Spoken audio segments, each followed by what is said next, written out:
been a while since I have recorded one of these. I'm going to make a Man United one in a few days as well. Do not expect me to be wearing a Man United top in that video. Today we're doing a video analysing Tottenham. Not a usual video of mine. I like to do, if you know Chael Sonnen, I like to do Chael Sonnen kind of videos. More multiple, less effort. This one has required some kind of effort. So let's have a look at the recent developments at Tottenham Hotspur. Firstly, won a trophy, which is kind of mental, really, because the last time I uploaded a video was pre-Tottenham winning a trophy, pre the fact I thought we could actually win one. So it's almost like life is in two different chapters for me. The one is pre-Tottenham trophy, and the second one is after the Europa League win, which is now. My last video was before we won one. I was a different person then. I'm a dick now. No, okay, let's have a look at the new manager, because that's the second biggest development of the summer. So Ange Postecoglou was sacked from Tottenham Hotspur, in my opinion, fairly. I don't think he can have any complaints about being sacked. I get it, he won a trophy, but you cannot finish 17th, and you cannot have us playing terrible football like Ange Postecoglou did. There's this kind of narrative that we played entertaining football. Try and find me a Premier League game in the last 20 matches that were entertaining, please. So Thomas Frank is appointed. I've got a new phone and there's 3 cameras and I have no idea where to look, by the way. To be frank, I think it's the right appointment. If we have a look at his credentials, what does he offer to the table at Tottenham Hotspur? 4 Premier League seasons. His record is 152 wins in the... Sorry, it's not. I just lied. It's 152 matches played, 54 wins, 38 draws and 60 losses. Interesting, he actually has more losses than wins and draws, but he was manager of Brentford. And even more interestingly, even though there's more losses, his teams actually have scored more. His Brentford side scored more in those 4 seasons than they conceded, which is impressive. And in those 4 seasons at Brentford in the Premier League, he finished 13th, 9th, 16th and 10th. Now, 3 out of 4 of those are excellent seasons at Brentford. 16th is where Brentford should have been. He only finished there once. The others is an average of 12th position. Altogether, it's an average of 12th position, including the 16th place, which is a stellar job by Thomas Frank. And look, I just like the guy. There's been 2 pieces of media which I really liked from him, which has been quite recently a day in the life as Brentford manager. I thought that was a really good video. And the second one was, I'm not sure if you remember, him and Graham Potter, I believe, did the first ever pre-match interview, both managers next to each other. I thought that was really good. And one thing I took from the Brentford day in the life thing was that he has principles. He thinks about life and he has these things that he then puts into a football team.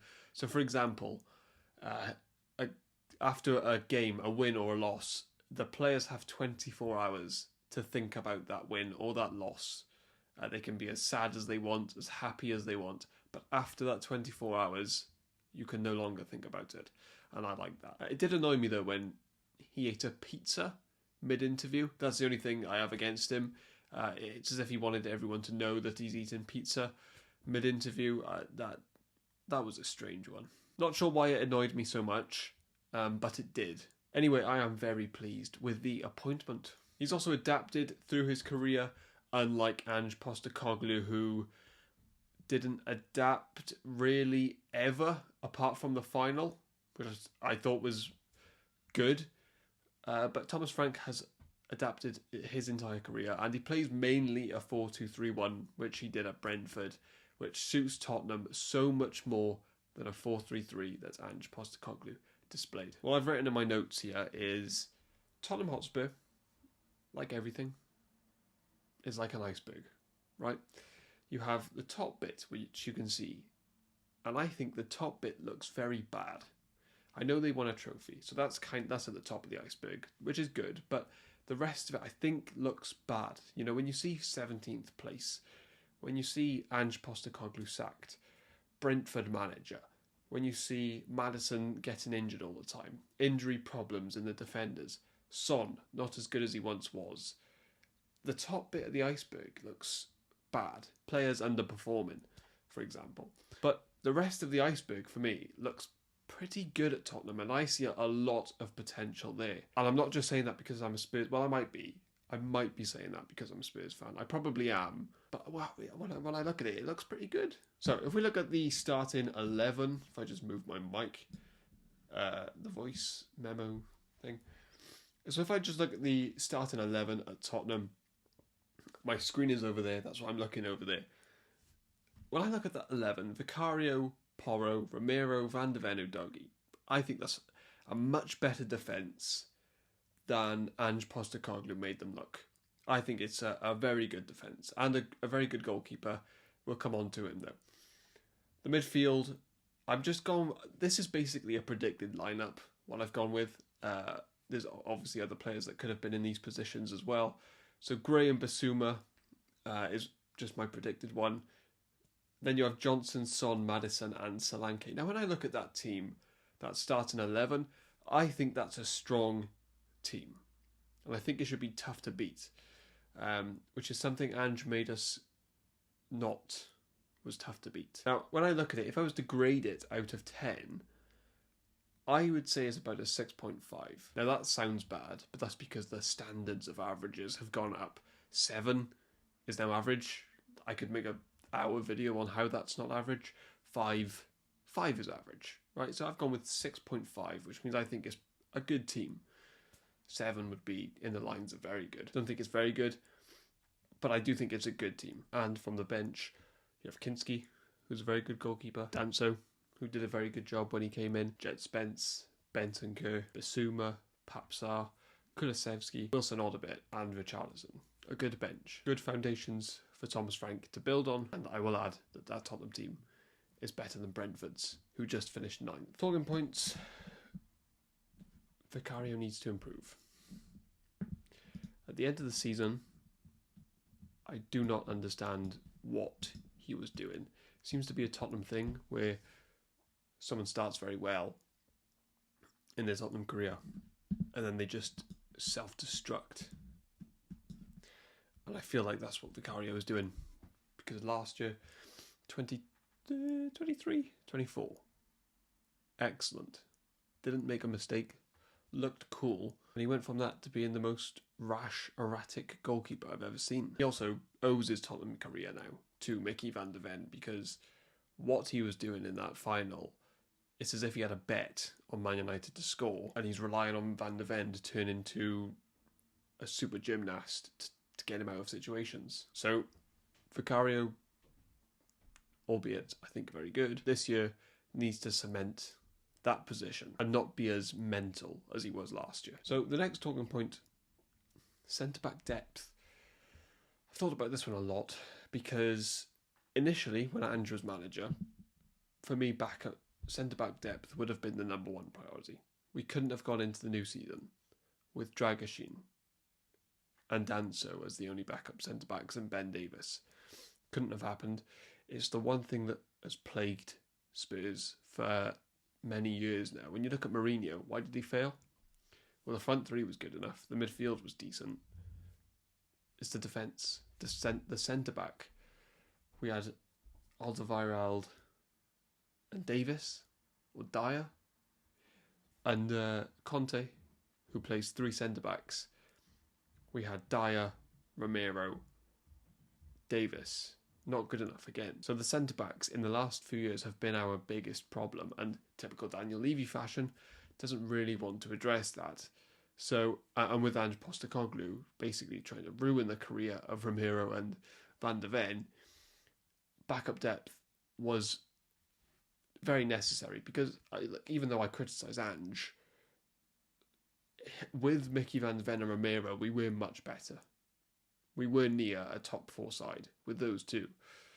Without them, horrific. However, with Thomas Frank, I think the main theme in this video will be patience and understanding how good these current players are, because a lot of them are unknown.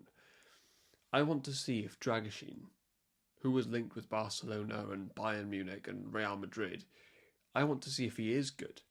Can he work in a different system, like he did in the World Cup when he was one of the best defenders in the group stages? So even when writing some of this video out, I had Dragusin being sold and I had a centre-back coming in.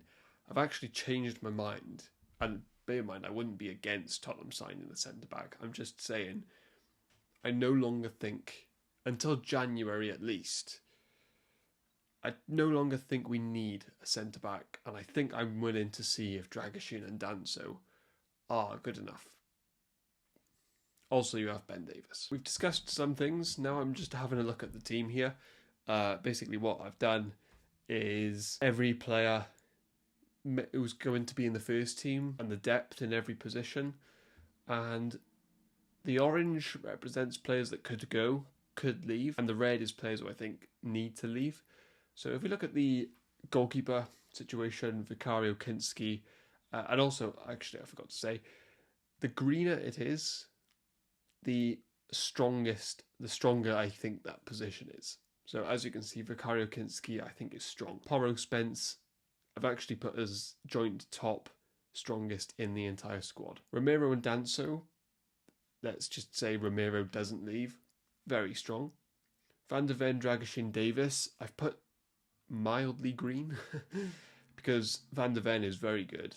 Dragusin I'm willing to see, and Davis I think is a good third option. Udogie, Spence, left back, yeah, Tottenham probably do need a left back because Spence is covering both positions. Although actually what I would say, I think Jed Spence might be better at left back than he is at right back. Maybe it's worth changing the colours of those, and we'll see in some transfer options that I have in a bit how that could be solved. Basuma, Gray, Sarr on the one in midfield, Bentancur, Bergval. Now this is an interesting one, the midfield. Again, with Ange, a 4-3-3 is very different. And I would have said Tottenham need a midfielder, a DM, because Archie Gray can't do that on his own. Bentancur can't, Basuma can't. It's too much responsibility for one player to do that, and you need to be super consistent every game, super switched on, and physically great. And none of those players have all three of them, plus exceptional talent as well. All three have the talent. Concentration, I don't think so. Responsibility, don't think so. Physicality, no. Archie Gray doesn't have that. A 2 in midfield makes this team much stronger. Much stronger. Because if you look at Bentancur's best form at Spurs, it's been in a 2 with Højbjerg. Basuma, his best form at Brighton was in a 2 in midfield. So I've seen a lot of Spurs fans who aren't the smartest in the world say that we need to get rid of Bentancur or Basuma. I still think there's potential to fulfill for both of them at Tottenham, especially Basuma, probably. Bentancur's done quite well at Tottenham. Basuma has a lot more to offer, I think, especially under Thomas Frank. I wouldn't sell him. I wouldn't sell either of them. I think both they should be coming into their prime now, and they should be leading those other midfielders, Bergval, Gray and Sarr. And I think those two could have big seasons next year. So the wingers, yeah, both orange, because Son, Tell, Solomon and Moore, if Son can get near to what he can be, then obviously that changes to a green colour.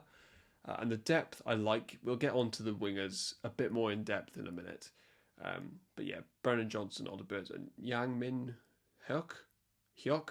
I don't know how to say his name. Yeah, we'll discuss those a bit more. I want to talk about that 10 position because vital for Tottenham. Maddison as an 8, like Ange, what are you doing? It just doesn't make sense to me why you would play Maddison as a number 8, not a number 10. Kulusevski as well. I haven't put Kulusevski as a right winger because I never want to see him play right wing ever again. He's a number 10. It'll be very interesting to see which one of these players comes out on top. But we got Champions League, so both will play. But it'll be interesting to me to see who plays better under Thomas Frank in that 10 position. And we know he likes a 10 because, Damsgaard, who we thought was whose career was definitely over, got revived at Brentford. The striker situation, I've gone with 3 strikers. We've got Solanke, Richarlison, Scarlett. I think Richarlison has to leave. I don't think he's a bad player. He's a player I like. I don't even know why. I do see talent there in him, but it's just not worked. And at some clubs, it doesn't work. He's proved that at Tottenham, he can't do it. He's always injured as well. Scarlett, young player, we'll discuss that a bit more. Solanke, obviously being the main man for Tottenham. So, like I said, the midfielders, anyway, just to brush over the point, again, you have the 3 youngsters, right? They're really young. I think Papsar is the oldest out of those 3 in the middle. I think he's about 22. A lot of talent for me there. Copious amounts of talent. Yves Bissouma, Rodrigo Bentancur, for the next 2 or 3 seasons, should be the main guys in this team. The talent is there, and together, helped with a Bergvall, a Gray, a Papsar, there's just so much talent that it would be such a shame if we got rid of them. I want to see them under Thomas Frank. Under Conte, Bissouma didn't play. Bentancur was really good. Under Ange, they were okay. They had their moments, they had good games, they had bad games. But the performances from Bissouma definitely improved. And Bentancur was kind of just okay under Ange. I want to see these 2 under Thomas Frank because I think they go from okay midfielders under Ange to really good.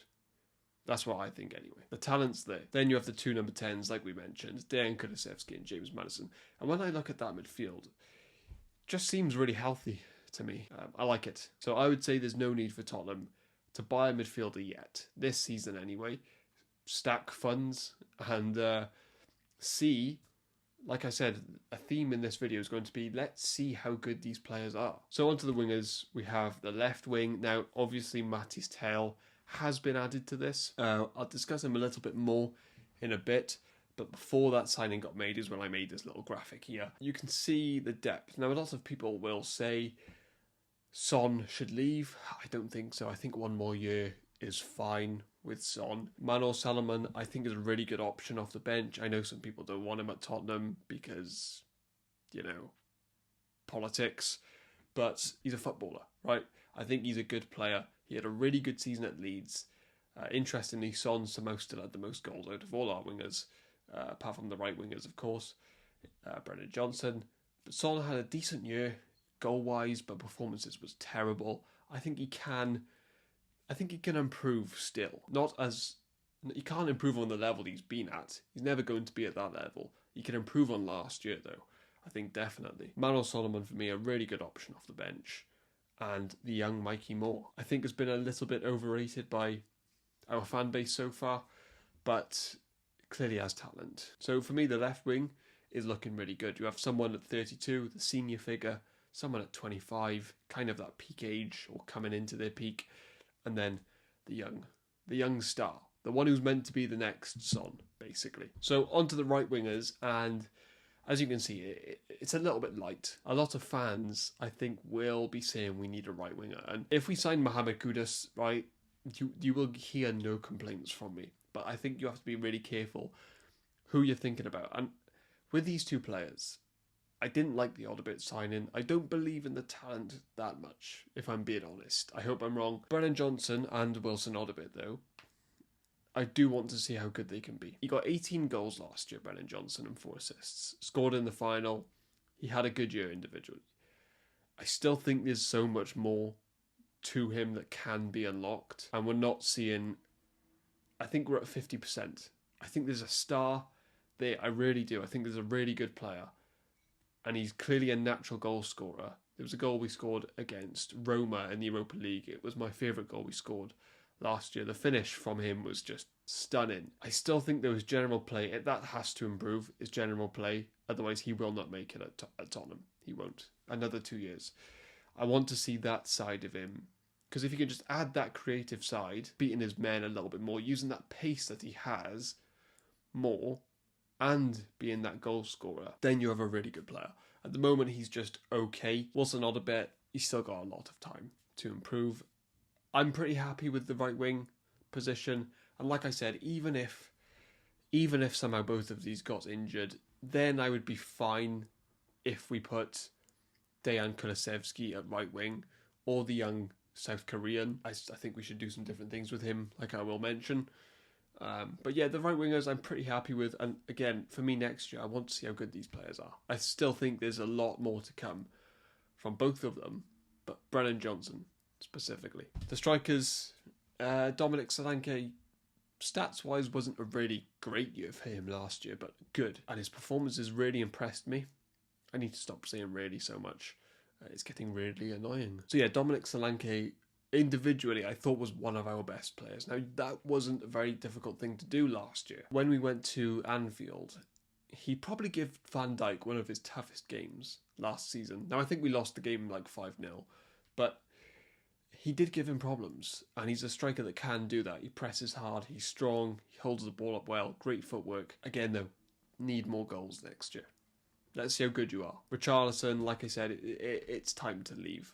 It really is. His number one position has been displaced by Solanke, and I would rather see a Dane Scarlett be given that opportunity as the backup striker now. Now, on to one of Tottenham's strongest points is the young talent. Now, don't think for a second that I think these players, all 12 of them, will make it through. You can add Tell to this as well, actually, now. So all 13 will make it as a starter at Tottenham Hotspur. That just will not happen. But they all are interesting. So Ashley Williams, I've also put what I would do with them underneath. So Ashley Williams, fuck's sake. Ashley Phillips alone. Alfie Devine, who I think has got something, give him another loan. Archie Gray first team. Lucas Bergvall first team. Ayendamola Ajayi. He came on in the Europa League last season for Spurs and scored within about a minute. And if you can do that once, you can do it again. So he's clearly got talent, and it was a really good goal as well. So I'd like to see him go on loan, see what he can do. Yangmin Hyuk, I think did okay at QPR when he went there, showed signs of a good player. Again, he needs a loan. Mikey Moore, wouldn't be against him going out on loan, but I think in the first team, learning off Son, game time here and there. He's 17. He doesn't need loads of games yet. I think with more games like the Club World Cup and stuff, Nations League, I think it's important not to burn them out so quick. So at 17, I think just keep him there, play him for a few games, see what he can do in those games, and manage him slowly. And maybe in a year or two, send him out on loan. Wilson Odobert, first team.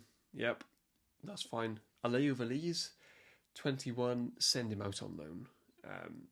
Again, I think he has some talent, but hasn't really proven it yet. One thing Tottenham are not very good at doing is sending players out on loan. They were better last year at it. Some things we do, like sending Brian Gill to Spain, where he's just going to play the same way and not really develop the skills that you need to be in the Premier League. Why are we not sending him to a League One or a Championship team? Instead, we've just sent him to Eibar, where he was before. So he's not going to get that development. We've been really bad at that, and selling players as well. So Valise, I would send out on loan, maybe to a Championship team if we can. I would send all these players to the Championship. That's the best place to learn, or League One. Will Lancashire and Dane Scarlett kind of both in the same position.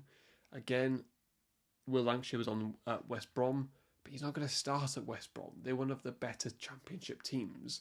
Send him to a lower Championship team, work his way up. Same as Dane Scarlett. He's actually had many failed loans, so his next one I would say is very important. And then probably the biggest achiever, the best player on this list last season was Jamie Donnelly. It wasn't Archie Gray, okay? It wasn't Lucas Bergvall. It was Jamie Donnelly, because what he did at League One I think was unexpected and really impressive. He had the most assists in League One, and he got to the playoff final with Leyton Orient. He was amazing. Again, need a loan for him though. Let's not stunt his progress. Do not send him to Leyton Orient again in League One. Go for a Championship move next. But yeah, there's a lot of talent there at Tottenham. Just need to use the loans in the right way. Okay, here we go. This is where I get death threats. Tottenham transfers.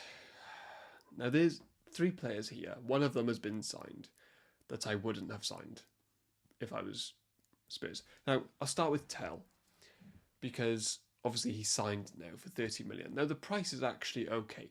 right? I'm fine with the price. It's not a bad signing. My problem with it is that it gives Tottenham an excuse. And this is typical Daniel Levy.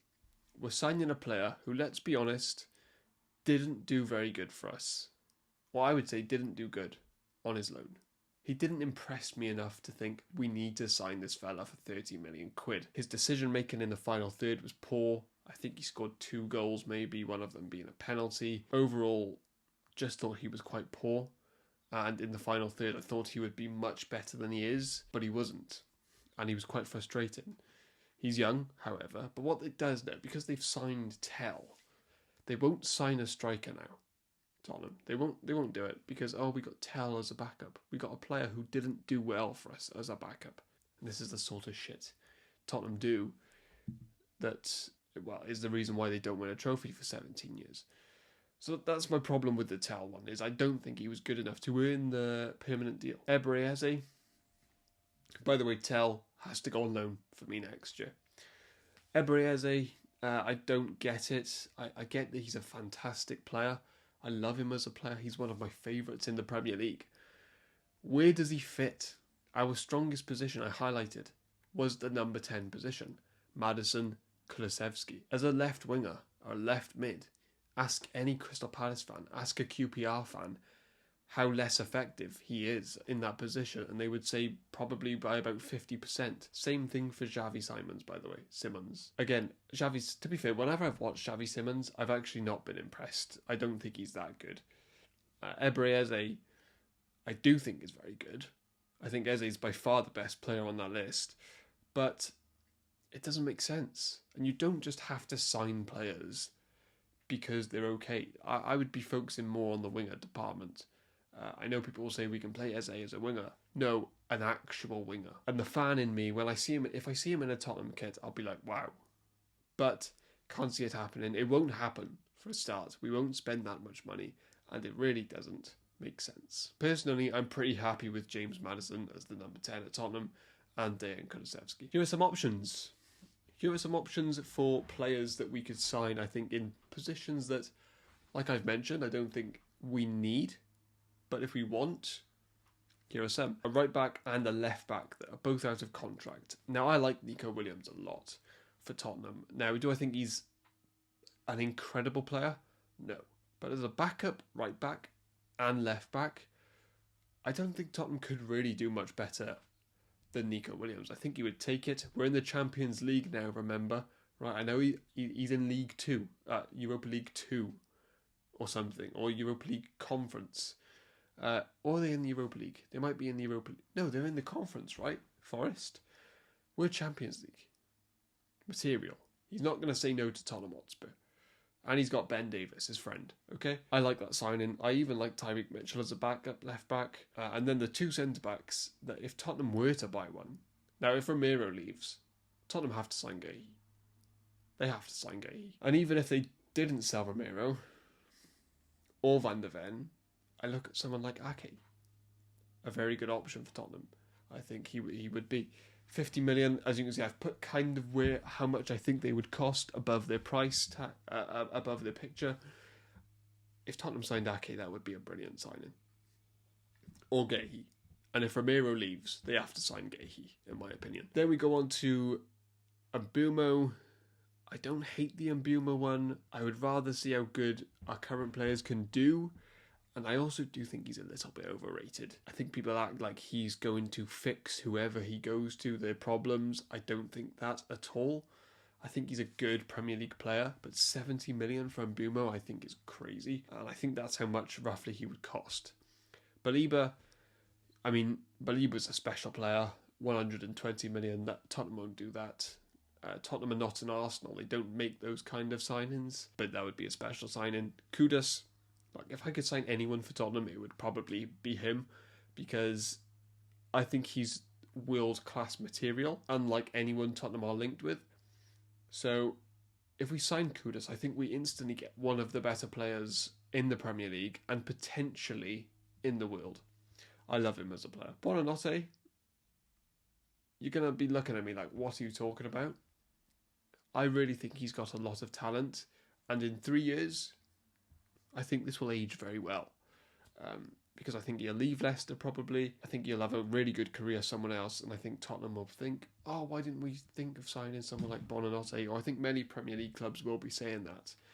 Because whenever he's on the ball, he's great. He reminds me of Cole Palmer a little bit, in the way that a game could be going badly, but as soon as he starts to get touches on the ball, the game shifts. I think he's one of those players. I really like him. Yohan Wissa, Rodrigo Muniz. Now, if I was Spurs, I would be getting Muniz through the door right now, because that is an extreme talent as well. I wouldn't say it's the talent of Kudus, but Rodrigo Muniz is a very good player. There's a lot of talent there. He's super young as well. And I think you could get him out of Fulham for 75, 80 million. I get it. It's expensive. But the backup to Solanke, and in 3 or 4 years, maybe you're thinking he could be our main man. I think, again, a lot of clubs in a few years will think, oh, why didn't we get Muniz at Fulham? Yohan Wissa, kind of the safer option out of the two, a bit more reliable than Muniz. Very good player, backup player. If we signed Wissa as a backup, I would be very happy with that as well. I think he's a good player. Son. Now, if Son leaves, I've got some left-wing options that I think we should sign. If he doesn't leave, I think for one more year, having Son is fine. And those options, like I said, Solomon and Moore, I think they're fine to have at the club. But if he does leave, a legend, it'll be a massive impact on Tottenham, the fans, the club, the manager, the rest of the players. And it's big shoes to fill. And I've got some options. So these are the options, right? 2 of them are super unrealistic. The one is Rodrigo. The one's Nico Williams. Now, Nico Williams is going to go to Barcelona, but oh my God, I love him as a player.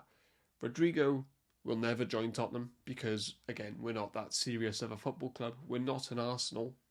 Bear in mind, we have the funds, we have the stadium, we have the Champions League, we have even a trophy now, we have the training facilities, we have everything apart from the bollocks to go and get someone like Rodrigo. Jack Grealish, that is a signing that, you know, when you have a club, you probably feel it. If you're a Man United fan, you might feel it with like a Bale or something, or a Harry Kane. At Tottenham, it's kind of like, I can't believe Jack Grealish hasn't played for us. I think Spurs fans kind of have that with Eze as well. That's why they want to sign him so bad, despite it not making any sense. So I think there's more to come from Jack Grealish in his career. He's much better than he's shown at Man City. He's a superb player. And if we signed him, I think he would do well for us as a Son replacement for a couple of years. But the number one option for me would be Ndiaye. Oh, he's good. Man, he's good. If Son leaves, Ndiaye is the number one option for me. It would be Rodrigo, but Rodrigo won't join Tottenham Hotspur. Ilman Ndiaye, 11 goals. Interestingly, no assists somehow. I don't know how that's happened. But he's kind of the opposite of Brennan Johnson, where he actually dribbles past players and does stuff. Johnson just more of a natural goal scorer. But Ndiaye, really good player. Clearly a very good attitude and just a super talent, and more to come, I think. You know, I really think 20 goals is possible for someone like him. So Jack Grealish or Ndiaye would be the main options for me. We've discussed the current team. We've discussed the manager. We've even discussed that beautiful trophy Dominic Solanke is holding there. Discussed those 2 players, every position, the depth, the transfers, players leaving. This is how I see Tottenham at the moment.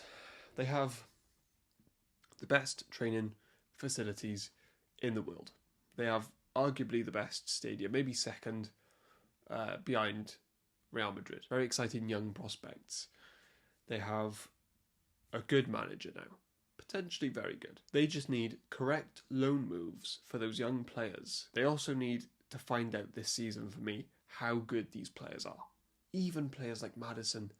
Like, how good are you? Can you be great? Because I think there's so much talent in that team that hasn't been shown yet, that I think Thomas Frank is the right man to get it out. I don't think Tottenham will win the Premier League next year, but with that team, they really should be close to a Champions League spot for me. And even if they're not, what this should be is a step closer the next year, because you're going to find out who's great, who's bad, who's just okay, what young players in their loans do okay, who doesn't, and then in the next 2 or 3 years you recruit around that information, and then Tottenham should be very good at that point. Should be, because they're in a strong position. The squad is healthy, it's young, there's good depth, there's good starting 11. Next year, how good are these players?